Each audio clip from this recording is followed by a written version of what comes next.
Soy guardabosques en el parque nacional más peligroso de América. Algo está matando a los campistas.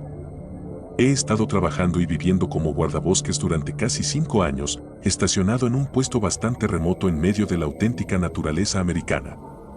Por razones que prefiero no detallar, no puedo revelar mi ubicación exacta, pero lo que puedo decir es que mi lugar de trabajo es, efectivamente, una solitaria torre de vigilancia rodeada de millas y millas de bosques y lagos. Hay varias de estas torres esparcidas por el condado, aunque la más cercana a mí está a un día de caminata y apenas se ve como un punto en el horizonte. Como guardabosques, nuestra designación oficial es mantener a los alborotadores fuera de nuestros bosques, pero esa no es la razón por la que estamos aquí. Nuestro trabajo es mantener las cosas dentro. Un poco sobre mí. Tengo 27 años y he vivido de la tierra tanto tiempo como puedo recordar. Mi padre era cazador y durante la mayor parte de mi vida trabajé en nuestro pequeño rancho y ayudé a mi padre a rastrear conejos y ciervos. También fui a la escuela, no soy un completo ignorante, pero la universidad no era para mí y terminé en una serie de trabajos temporales. Fue por pura casualidad que conseguí este empleo. Estaban buscando a alguien que conociera bien la zona para cubrir un puesto repentinamente vacante, y supongo que pensaron que yo era la persona adecuada. Seré directo. El bosque puede ser un lugar muy peligroso. En todo el tiempo que he trabajado aquí, he tenido que enterrar a 10 visitantes desafortunados. Puede parecer mucho, pero créanme cuando digo que 10 no es un mal número según los estándares de este parque. Mis colegas más experimentados en las regiones del norte tienen una situación mucho peor, o eso me dicen en las reuniones quincenales que tenemos en el campamento central. Aún así, para mí son 10 personas demasiado, y a pesar de mis mejores esfuerzos por alejar a la gente de las áreas más inseguras del bosque, a veces siento que estas personas están tratando de hacerse daño. Mi rutina diaria no es muy interesante, así que no entraré en detalles. Diré que vivo en el lugar, así que aunque tengo horas y tareas oficialmente contratadas que debo completar, técnicamente estoy trabajando las 24 horas del día, los 7 días de la semana. 1 o 2 veces al mes me dirijo al pueblo, y por supuesto, hay las reuniones mencionadas cada 2 semanas, pero la mayor parte del tiempo estoy completamente aislado. No voy a mentir, se vuelve solitario aquí, y esa es parte de la razón por la que estoy escribiendo este diario. Supongo que es agradable imaginar a alguien leyéndolo y siendo parte de mi historia. Suficiente de sentimentalismos. Ha habido algunos acontecimientos recientes que, para ser sincero, me preocupan. Están surgiendo informes de personas desaparecidas por todo el parque. Trevor, el tipo que está en la estación más cercana a mí, me dijo una vez por radio que encontró los restos de un desafortunado a mitad de camino en un árbol como una piñata maldita. Parece que se está volviendo difícil de ocultar y hay rumores de que tendremos que patrullar en parejas. Nadie sabe si los incidentes están relacionados, pero por lo que parece, podría tener algo que ver con la afluencia del verano. Verán, alrededor de esta época del año, recibimos casi el triple de visitantes. Durante los calurosos meses de verano, llegan todo tipo de turistas, juerguistas y más, provenientes de quién sabe dónde. Este tipo de personas son las peores, la mayoría son inofensivas, pero simplemente no entienden conceptos básicos como permanece en tu tienda entre las 11 de la noche y las 4 de la mañana y no te adentres en el bosque solo. El primer incidente que recuerdo ocurrió hace unas 3 semanas. Estaba observando el bosque una tarde, viendo cómo el sol comenzaba a descender detrás de las lejanas montañas y disfrutando de un cigarrillo, cuando escuché el sonido distintivo de 2 disparos resonando a lo lejos. Maldecí mi suerte. Por el sonido, parecía que quienquiera que fuera había disparado un rifle de algún tipo, probablemente semiautomático. La caza está absolutamente prohibida en nuestro parque, algo que hacemos cumplir estrictamente. Estaba a punto de entrar y llamar por radio para pedir refuerzos. Créanme, no quieren acercarse a uno o más rednecks armados y probablemente ebrios por su cuenta, cuando escuché otro sonido, un grito agudo y creciente de terror, seguido de un aullido gutural y sobrenatural que me erizó los pelos de la nuca. Los animales, especialmente los nocturnos, pueden hacer algunos sonidos bastante extraños, pero nada que conociera podía producir ese tipo de ruido. Sonaba distorsionado y antinatural, pero había algo indudablemente vital que me hizo dudar. Me colgué el rifle sobre el hombro, agarré una linterna y bajé las escaleras en busca de la fuente. Tenía una buena idea de dónde provenía, y basándome en los disparos, podía decir que estaba a unos 15 minutos. Solo oré para poder llegar a tiempo mientras corría por el sendero. Mientras corría, varios disparos más resonaron, cuyo sonido me sirvió de guía. Podía escuchar gritos lejanos, sonaban como al menos 2 personas, así como más de esos malditos sonidos. Mi corazón latía con fuerza y apreté la linterna con manos temblorosas a medida que me acercaba. En la distancia, podía distinguir los restos de lo que había sido un campamento. El fuego aún humeaba, rodeado de pertenencias esparcidas. Había una tienda que estaba mayormente intacta, aunque se estaba derrumbando por un lado donde los soportes habían sido derribados por algo. Encontré el primer cuerpo allí. Un hombre, de unos 25 años si tuviera que adivinar. Su abdomen estaba completamente destrozado, profundas marcas de garras surcaban su pecho y estómago desnudos, y sus entrañas estaban esparcidas a su alrededor. Su rostro estaba contorsionado, con una expresión permanente de terror. La hierba a su alrededor estaba casi negra por su sangre. He visto y oído mucho en mi tiempo, pero la vista y el olor de su cuerpo destrozado fueron suficientes para hacerme tambalear y vomitar. No había sido una muerte fácil. Otro disparo me sacó de mi aturdimiento. Estaban cerca, y pude distinguir el destello del cañón más adelante en el sendero. Otro grito de terror, luego uno de dolor. Luego, otro disparo. Desde aquí podía ver lo que estaba sucediendo, moviéndome rápidamente para intentar intervenir, esperando ver a una osa grizzly, en el peor de los casos. No estaba preparado para lo que vi a continuación.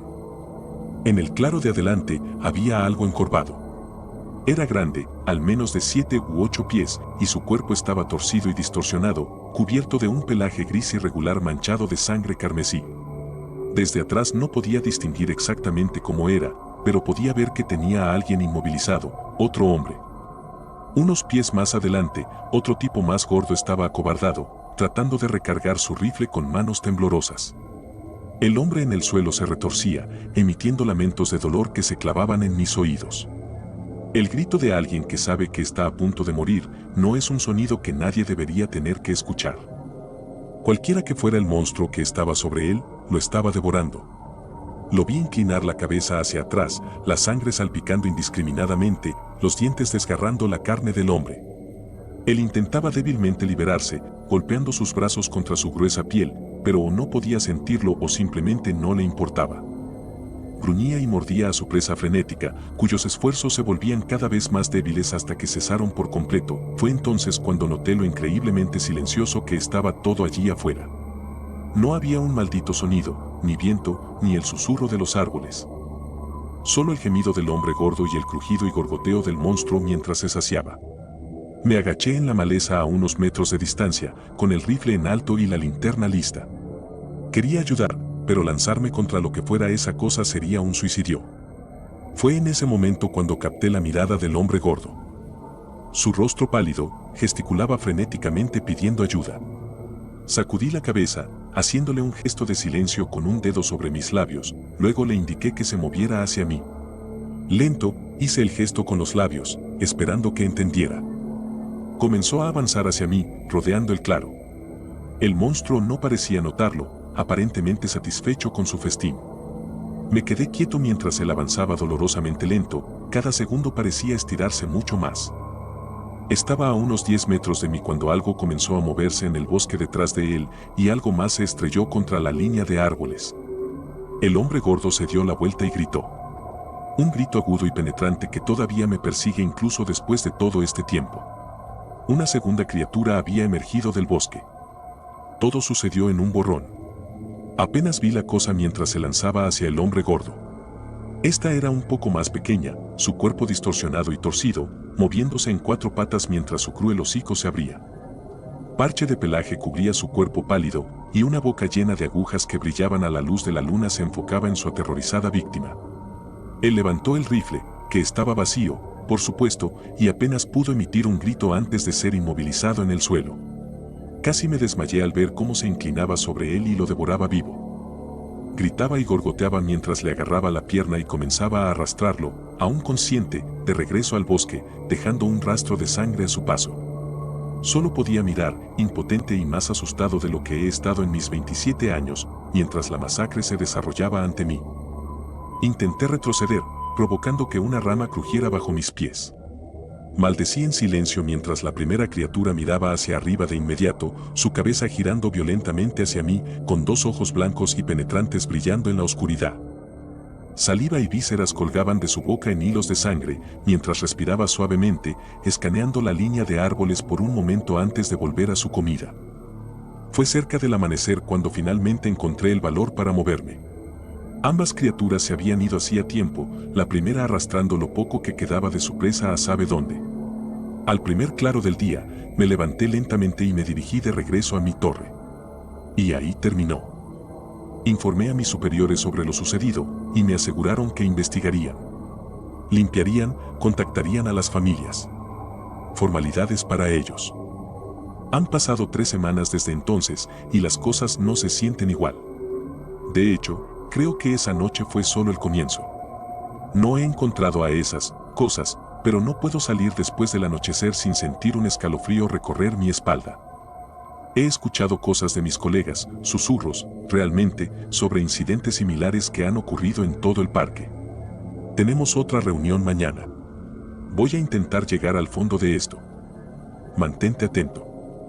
Cayum. Si ves un muñeco de nieve en el bosque, sal inmediatamente. Vivo en un pequeño pueblo de Rumanía. Mi vecino jubilado, a quien llamaremos Pavel, solía ser profesor de historia en la escuela secundaria. Me contó una historia sobre uno de sus viajes por el bosque en los años 80, antes de la caída del régimen comunista. La grabé y le dije que deberíamos subirla a algún lugar.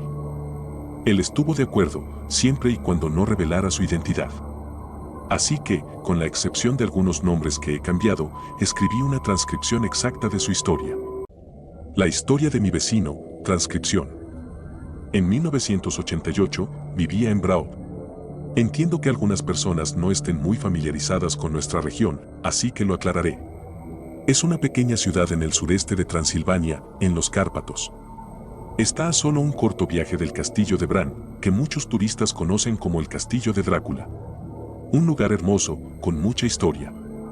Nuestro profesor nos habló mucho sobre ello.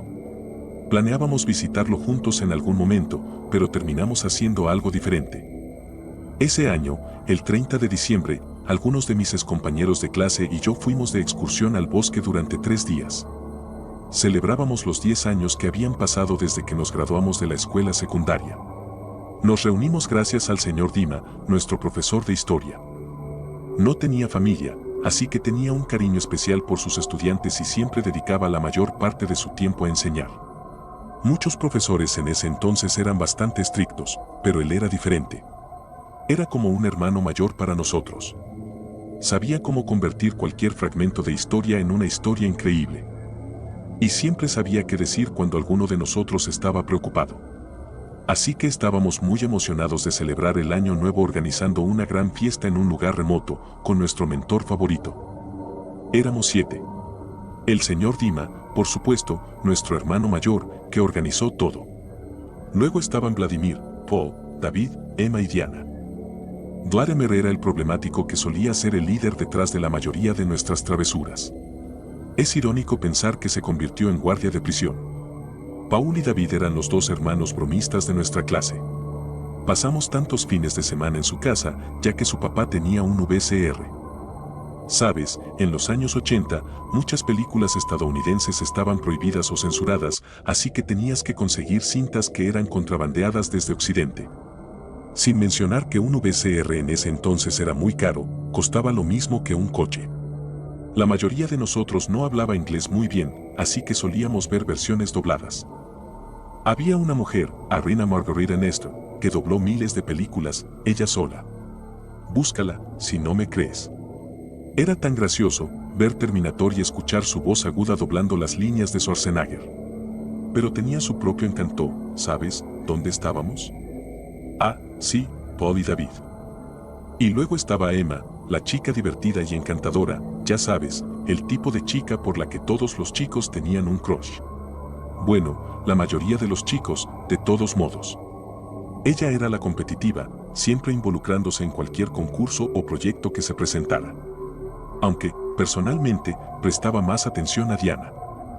Ella era un poco reservada, algo nerd, y un poco romántica empedernida.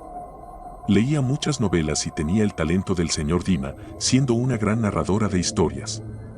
No le dije que me gustaba. Bueno, no hay punto en llorar por eso ahora, ¿verdad? Y, por supuesto, el último en la fiesta, yo. Me apodaron Mousy, debido a un diente que perdí en 10º grado. Mi obsesivo interés por la historia tampoco ayudaba. La mayoría de mis compañeros se convirtieron en contadores, trabajadores de fábricas o, en el caso de Vladimir, guardia de prisión. Así que, durante este viaje, me destacaba como el nuevo profesor de historia, el tipo que podría reemplazar al señor Dima en algún momento. El cuñado de nuestro profesor era guardabosques, así que conocía una cabaña en algún lugar de las montañas. El lugar solía ser un punto de encuentro para los guardabosques y los turistas perdidos también podían pasar la noche allí. Resulta que el lugar tenía un buen suministro de licor y leña, así que cualquier autoestopista perdido podía buscar refugio allí. Los guardabosques estaban bastante seguros de que nadie aparecería en los próximos días, así que decidieron alquilar la cabaña a un precio razonable.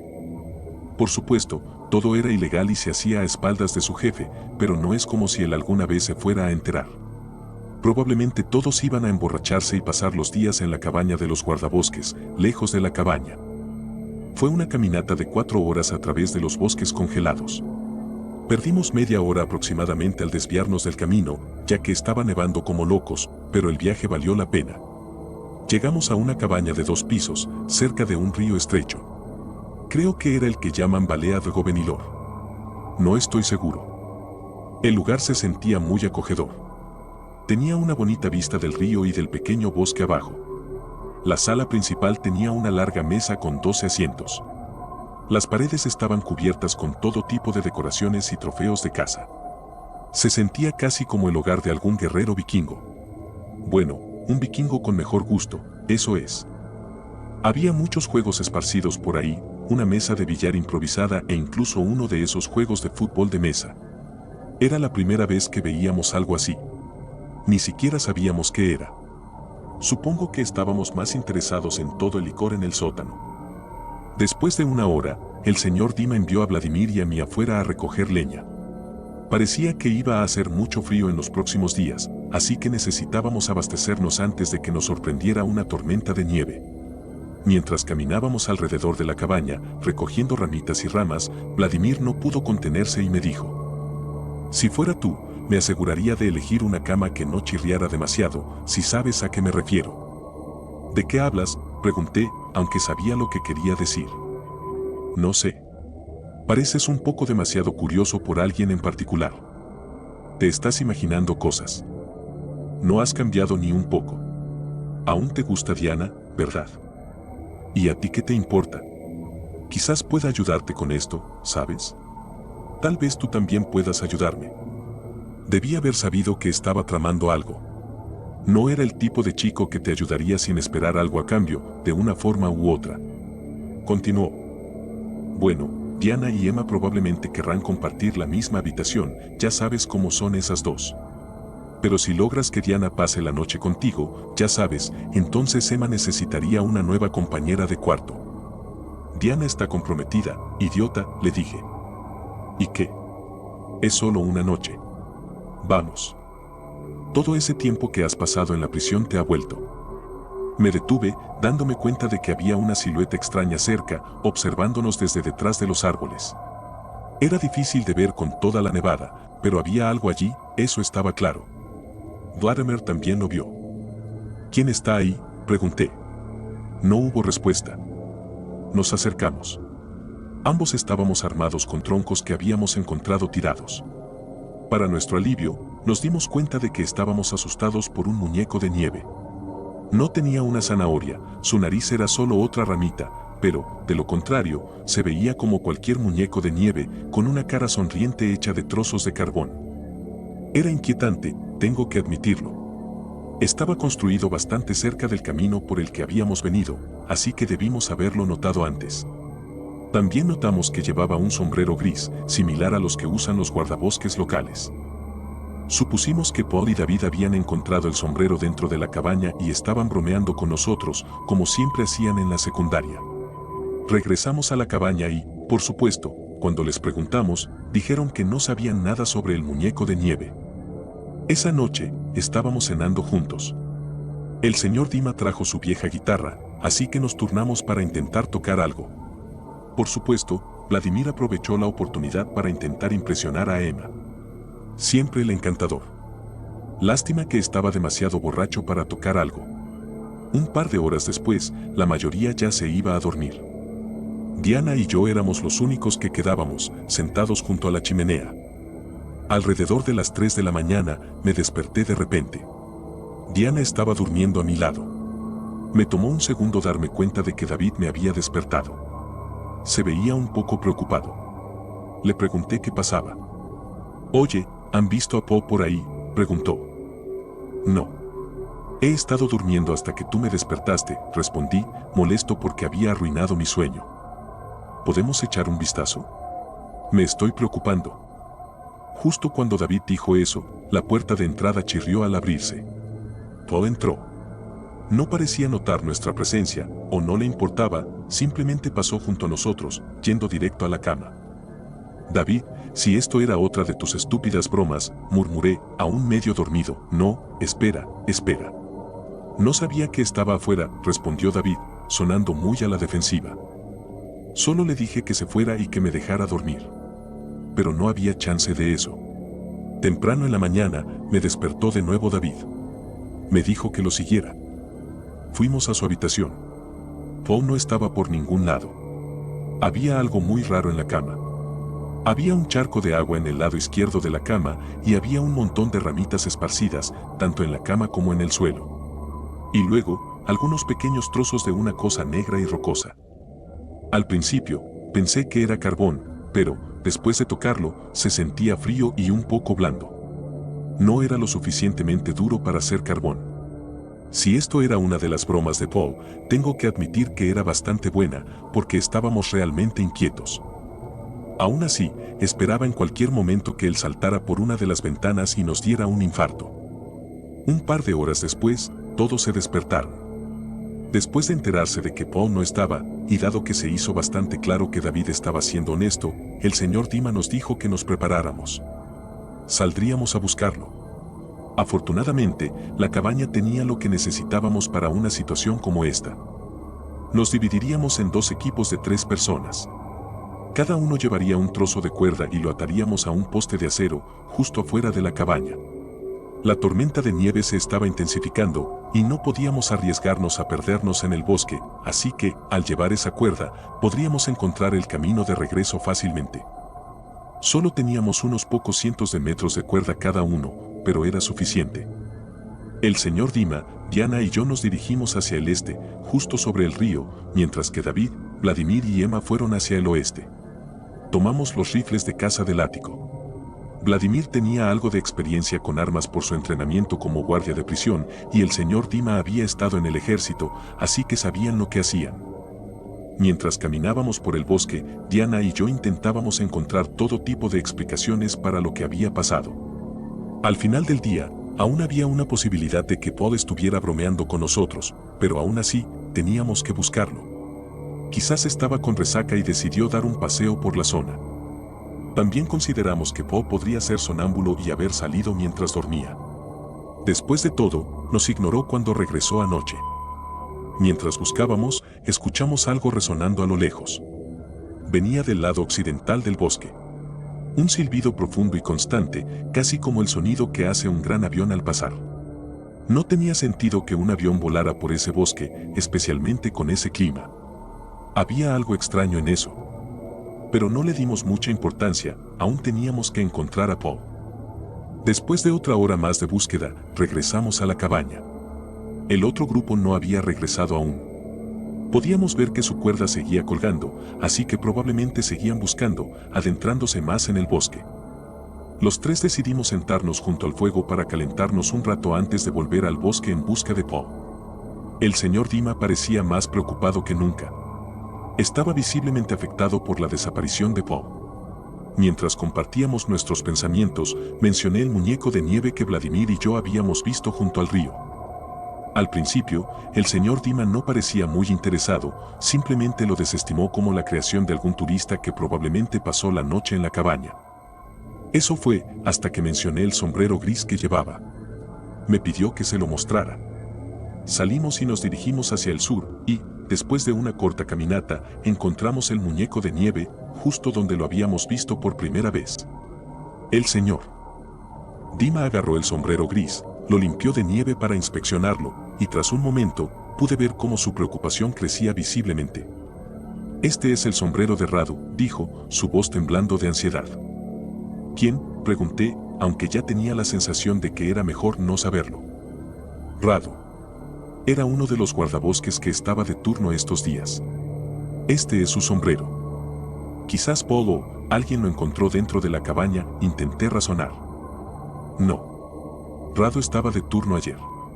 No dejan sus uniformes dentro de la cabaña». Mientras estábamos allí, sentí la necesidad de agarrar uno de los trozos de carbón que estaban en la cara del muñeco de nieve.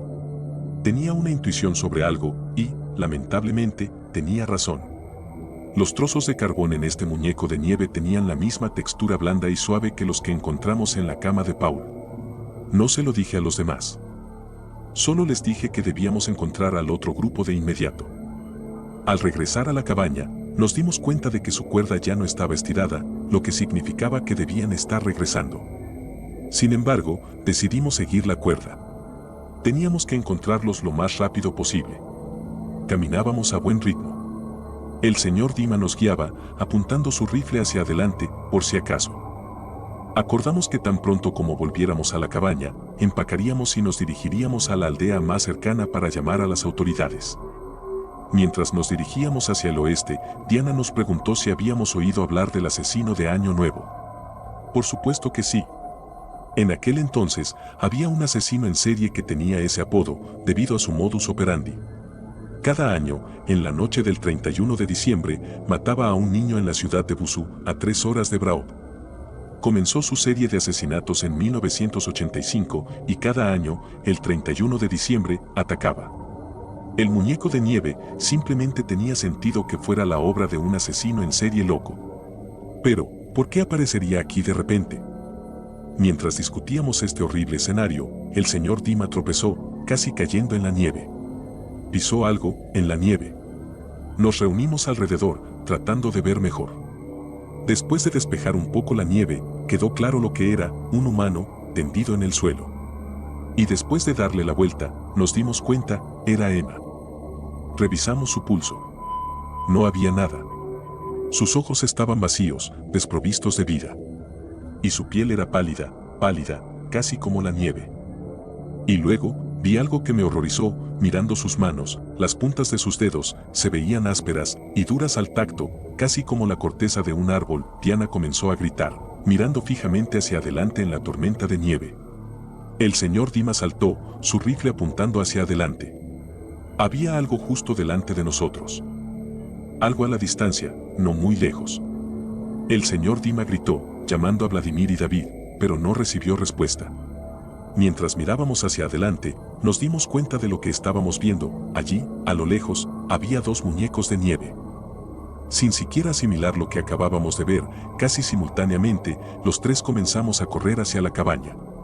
Teníamos que salir de allí rápido. No había tiempo para pensar. Queríamos llevar algunos suministros y marcharnos, pero luego decidimos que sería mejor dejar todo atrás y simplemente correr hacia el puesto de guardabosques más cercano. Así que desviamos nuestra ruta original y nos dirigimos hacia el sur, por el sendero, sin detenernos ni un segundo al ver la cabaña. Corríamos tan rápido que giré la cabeza para ver si alguien nos seguía y choqué contra algo, cayendo al suelo. Me levanté de inmediato. Mirando hacia abajo, me di cuenta de que era el muñeco de nieve que había encontrado ayer. Ahora había visto esos trozos de carbón de cerca, y todo encajó. Recordé uno de mis viajes al bosque, cuando a mi tío se le congeló el pie izquierdo y eventualmente tuvo que amputarlo. No eran trozos de carbón. Eran grumos de carne humana, destruidos por la congelación. Mientras descendíamos por la montaña, lo escuchamos de nuevo, el silbido profundo. No nos giramos, solo seguimos adelante. Después de un tiempo, no sé, sentí que pasaron siglos, llegamos a uno de esos lugares de esquí. No había nadie alrededor, ya que la tormenta de nieve obligó a cerrar. No teníamos tiempo para equiparnos con material de esquí, así que buscábamos trineos. Vimos un trineo de 2 personas junto a un cobertizo de madera. El señor Dima me dijo que agarrara ese trineo, llevara a Diana y me fuera. Dijo que encontraría otro trineo en el cobertizo o en algún lugar. Sin darme cuenta, dije lo siento. No sabía por qué. Supongo, sabía que esta podría ser la última oportunidad que tendría para hablar con él. Coloqué el trineo en posición y le dije a Diana que se pusiera detrás de mí. Cuando lo hizo, miró hacia atrás y comenzó a gritar fuertemente. Quería girar, pero ella me agarró la cabeza y me cubrió los ojos. También podía escuchar al señor Dima gritando, y luego sentí que la tierra se deslizaba debajo de mí. Comenzamos a descender. Agarré las manos de Diana y las quité para poder ver. Mientras nos precipitábamos por la nieve, escuché un fuerte disparo. Y luego, el silbido, de nuevo. Pero esta vez, era muy fuerte y agudo. Luego vino otro disparo. Y luego, el mismo silbido. Yo maniobraba el trineo de izquierda a derecha, tratando de esquivar los árboles en nuestro camino, y antes de que nos diéramos cuenta, fuimos lanzados muy alto en el aire, y luego, solo recuerdo que todo se desvaneció a negro. Desperté el 2 de enero, en una habitación de hospital, en Brao. Un médico me dijo que Diana y yo sufrimos traumas en la cabeza. Estuvimos inconscientes durante un par de días. Contamos a la policía lo que sucedió, aunque dudo que nos tomaran muy en serio. De hecho, me preocupaba que pudieran enviarnos al sanatorio si insistíamos demasiado. Nos dieron de alta del hospital una semana después. La policía y los guardabosques peinaron el bosque, pero hasta el día de hoy, nadie ha logrado encontrar a nuestros amigos. Desearía tener una explicación para ti, pero no la tengo. No entiendo nada de lo que sucedió, y no tengo la fuerza para seguir buscando una respuesta. Solo puedo ofrecerte un consejo. Si alguna vez ves muñecos de nieve en el bosque, sería mejor irte, inmediatamente. Pasaron unos meses después de este terrible incidente y Diana me dijo que el trauma en la cabeza podría haber sido una bendición disfrazada para ella. Le ayudó a olvidar algunas de las cosas que vio. Me mostró un dibujo de lo que presenció en el bosque ese día. Te lo describiré, pero te pido que nunca lo muestres a nadie. Por favor. El dibujo. Mi vecino me entregó un trozo de papel cubierto de bocetos a lápiz. Como se solicitó, no lo publicaré aquí, pero lo describiré. La figura en el dibujo tiene una forma humanoide.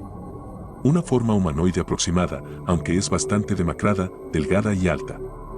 2 brazos, que son alargados y finos, se extienden hasta el suelo. El torso parece más grueso y, a simple vista, parece ser una mezcla de nieve y ramas de árbol. En general, las piernas y los brazos parecen algo interrumpidos. Como si pedazos de ramitas y ramas flotaran alrededor del torso, o estuvieran mezclados con nieve y hielo. Y en la parte superior de esta monstruosidad hay una cabeza. Se asemeja a la cabeza de una mujer, excepto que algunas de sus características parecen estar al revés. La boca parece estar por encima de los ojos, que son 2 círculos blancos perfectos. Y el cabello es rizado, desordenado y se eleva hacia arriba. Y por toda su piel, en sus brazos, piernas, torso y cabeza, la figura parece estar cubierta de pequeñas formas circulares negras, como pequeños bultos o lunares. Mi abuelo tuvo algunos encuentros extraños con la vida silvestre en los bosques de Michigan. Como ya está empezando a hacer más frío en el medio oeste superior, decidí que compartiría algunas de las historias que él me contó sobre su tiempo trabajando como forestal en el Bosque Nacional Manistee de Michigan. Nunca tuvo la oportunidad de escribir sus experiencias, así que pensé que podría publicarlas aquí. Para dar un poco de contexto, mi abuelo comenzó a trabajar en el área de Manistee en 1949, cuando tenía 28 años. Antes de eso, había estado vagando por la región, haciendo trabajos ocasionales en la industria de la madera, hasta que fue contratado por el Servicio Forestal en la parte noroeste de la península inferior de Michigan. Según entiendo, el trabajo era lento y la mayoría de los días él y su equipo eran enviados a diferentes partes del bosque para abordar diversas preocupaciones sobre árboles y tierras. Mi abuelo siempre fue un apasionado del aire libre y disfrutaba de la caza y la pesca tanto como cualquier persona en la región. Lamentablemente, falleció en diciembre de 1998, cuando yo era todavía bastante joven, pero recuerdo que cada vez que íbamos a visitarlo a él y a la abuela, él se sentaba con mi hermano y conmigo y nos contaba sobre sus días en el servicio forestal. Trabajar al aire libre todos los días le permitió presenciar todo tipo de vida silvestre, como osos negros, ciervos de cola blanca, zorros e incluso linces en aquellos tiempos. A menudo revivía sus encuentros con osos mientras estaba en lo profundo del bosque, contándonos que esos momentos eran algunos de los más memorables de su vida, estar tan cerca de animales tan hermosos y poderosos. Por lo general, sus relatos eran emocionantes y el entusiasmo con el que los contaba nos inspiraba a salir al patio trasero y buscar animales entre los pinos. Aunque no había mucha vida silvestre alrededor de la propiedad de la abuela y el abuelo, siempre nos vigilaban de cerca y nunca nos dejaban alejarnos demasiado de la casa. Finalmente, unos años antes de su muerte, mi abuelo consideró que mi hermano y yo éramos lo suficientemente grandes para contarnos por qué. Yo tenía unos 9 años y mi hermano unos 11 cuando mi abuelo comenzó a hablar sobre las cosas más extrañas que le habían sucedido. Durante toda nuestra infancia, lo habíamos escuchado hablar sin cesar sobre la paz que le brindaba la naturaleza o que solía brindarle, pero esta vez su tono era completamente diferente. No recuerdo todos los detalles, pero le pedí a mi hermano que me ayudara a juntar la historia de abuelo, y también a mi papá, él también había escuchado sobre esas experiencias, muchas veces. Era mediados de los años 50, nunca dio el año exacto, y octubre había llegado con frescas brisas de otoño y el sonido de los gansos canadienses volando hacia el sur. La primera de sus extrañas historias ocurrió de noche, mientras regresaba a casa de un bar local donde él y su equipo habían pasado las últimas horas después del trabajo. Era una noche ventosa, y los pinos a ambos lados de la carretera se movían ferozmente. No se podía ver ni la luna ni las estrellas a través de la densa capa de nubes, así que la única iluminación del camino venía de los faros de su auto. Según su cálculo, debía ir a cerca de 50 millas por hora en el momento en que algo enorme saltó frente a él, a no más de 20 pies. Los faros iluminaron la silueta del animal, era de forma canina, pero masivo, casi ocupando todo el ancho de la carretera. Solo dio un salto para cruzar de un lado al otro, y su tamaño por sí solo fue suficiente para inquietar a mi abuelo. En ese momento, asumió que el animal era simplemente un lobo muy grande, aunque los lobos de madera no se habían avistado en esa región durante décadas. Consideró que fue un encuentro extraño, pero esa noche no pasó nada más y pudo regresar a casa sin que ocurriera nada raro. La segunda de sus historias, admito, me asustó tanto que evité salir por la noche durante años, incluso ahora. Soy cauteloso con los ruidos en la oscuridad debido al evidente miedo en la voz de mi abuelo cuando nos contó sobre su segunda experiencia. Algunos detalles aquí fueron proporcionados por mi papá. Ocurrió en el mismo mes que su primer encuentro, unas semanas después, en una noche que hacía bastante frío para la temporada, tal vez alcanzó los 40 grados, pero era una noche tranquila con poco viento. La casa de mi abuelo en ese momento era realmente pequeña, y estaba en un terreno con unas 6 edificaciones de tamaño y construcción similar. Ninguno de sus vecinos solía quedarse despierto muy tarde, así que le sorprendió despertarse por ruidos fuertes alrededor de la 1 de la mañana.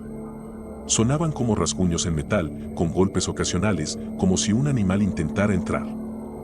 Mi abuelo aparentemente se levantó, buscó una linterna, se puso las botas y salió al salón. Las paredes consistían en mosquiteros estirados entre un marco de madera. Una vez en el salón, mi abuelo pudo escuchar los sonidos más claramente y venían de la casa más cercana de su vecino, tal vez a unos 50 metros a su derecha. Estaba increíblemente oscuro afuera, sin luces de calle que iluminaran. La casa del vecino tenía encendida una luz en el porche, pero mi abuelo no podía distinguir qué estaba causando el alboroto a través de la malla, así que lentamente abrió la puerta de entrada y miró afuera. Nos describió con gran detalle los animales que vio allí, y siempre decía que los recordaría exactamente como eran, pues el miedo marca los recuerdos de la manera más intensa.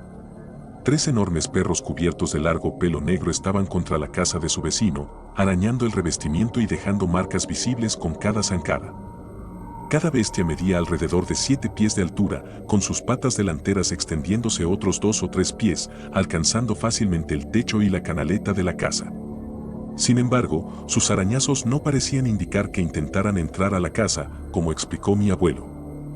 Él pensaba que lo que estaban intentando era sacar a quien estuviera adentro. La siguiente parte fue en realidad la más difícil de sacar de mi abuelo. Era extraño que estuviera tan ansioso por contarnos todo hasta ese momento, a pesar de cómo se sentía sobre el tema. Pero recordamos que estaba bastante reacio a revelar los últimos y horripilantes detalles de su encuentro. Él afirma que los animales se dieron cuenta de que había salido de su propia casa, justo al otro lado del césped, porque cada uno se volvió a mirarlo, a solo 50 yardas de distancia. Tenían orejas puntiagudas como las de un lobo y enormes cuerpos que rivalizaban en tamaño con grandes osos negros. Además, no se sostenían sobre 4 patas, como cualquier otro mamífero nativo, sino que se erguían sobre 2 patas, elevándose 7 pies sobre el suelo. Los sonidos que comenzaron a emitir, dijo mi abuelo, lo atormentarían en sus sueños por el resto de su vida. Era una pena que no pudiera producir grabaciones ni imitar con precisión esos gritos tan poco lobunos que hacían los animales, ya que ese detalle siempre me fascinó más sobre su historia. No sonaban como zorros, coyotes o gatos montés, en cambio, forzaban un grito mitad aullido, mitad grito, de sus mandíbulas, que mi abuelo estaba seguro que poseían los dientes de un carnívoro. Mi abuelo nunca nos contó exactamente qué sucedió después, supongo que asumimos que corrió adentro, cerró las puertas y no miró afuera hasta la mañana. Nos decía que 4 de sus vecinos, incluida la pareja de ancianos que vivía en la casa más cercana, no se quedaron mucho tiempo. Dijo que intentó hablar con ellos sobre lo que había sucedido esa noche, pero se mostraron evasivos y nunca le dieron respuestas claras. Eso resultó ser algo irónico, porque mi abuelo mismo se mantenía reservado sobre muchos detalles de sus historias. Decía que había escuchado esos gritos exactos en otras 2 ocasiones, ambas mientras estaba en el bosque de Maniste. Y nos mostró un viejo informe del servicio forestal que detallaba un posible avistamiento de un lobo de madera en la zona, completo con fotografías de enormes huellas acolchadas en el barro. La cuestión es que mi abuelo nunca contó sus historias a nadie más que a su familia más confiable, lo cual es único entre los testigos del Michigan Dogman. Después de la locura que desató la canción Legend de Steve Cook en los años 80, no es de extrañar que surgieran tantas historias de la región.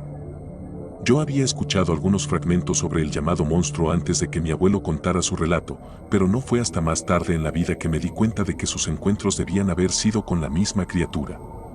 Si creo que enormes lobos caminan erguidos por los bosques de Michigan, bueno, aún no estoy tan seguro. Pero como una curiosidad zoológica moderna, las historias de bestias extrañas contadas por un apasionado amante de la naturaleza que conocía bien la fauna local siguen siendo algunas de las más notables que he escuchado, simplemente por la genuina emoción con la que relató sus relatos. Leyendas como estas podrían ser solo fragmentos de nuestra imaginación colectiva, así que todo lo que puedo hacer es presentar lo que he oído y dejar que otros juzguen por sí mismos que es real y que es pura ficción. De todos modos, como dice la canción, no salgas de noche.